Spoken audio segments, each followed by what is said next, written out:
മലപ്പുറം ജില്ലയിലെ മഞ്ചേരിക്കടുത്തുള്ള ഒരു പുരാതനമായ ക്ഷേത്രമാണ് കരിക്കാട് ക്ഷേത്രം. ഇത് പ്രധാനമായും സുബ്രഹ്മണ്യൻ, അയ്യപ്പൻ, വേലായുധസ്വാമി എന്നിവരുടെ പ്രതിഷ്ഠകളോട് കൂടിയതാണ്. കേരളത്തിലെ 3 കൊടിമരങ്ങളുള്ള അപൂർവം ക്ഷേത്രങ്ങളിൽ ഒന്നാണ് ഈ ക്ഷേത്രം.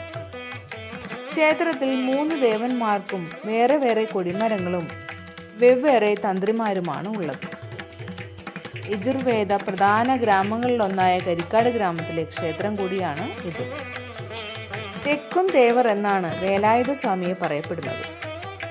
ഇവിടുത്തെ 3 ശ്രീകോവിലുകളിൽ ഏറ്റവും പഴക്കം ചെന്നതാണ് ബാലമുരുകന്റെ ശ്രീകോവിൽ. ടിപ്പുവിന്റെ പടയോട്ടത്തിന് ശേഷം തിരികെ എത്തിയപ്പോൾ ഇവിടുത്തെ വിഗ്രഹം കാണാത്തത് കാരണം വേറെ വിഗ്രഹമുണ്ടാക്കിയെന്നും അതാണ് വേലായുധസ്വാമിയുടെ വിഗ്രഹമെന്നും പിന്നീട് കുളത്തിൽ നിന്ന് പഴയ വിഗ്രഹം കിട്ടിയെന്നും അതാണ് ബാലമുരുകന്റെ വിഗ്രഹമെന്നും കരുതപ്പെടുന്നു.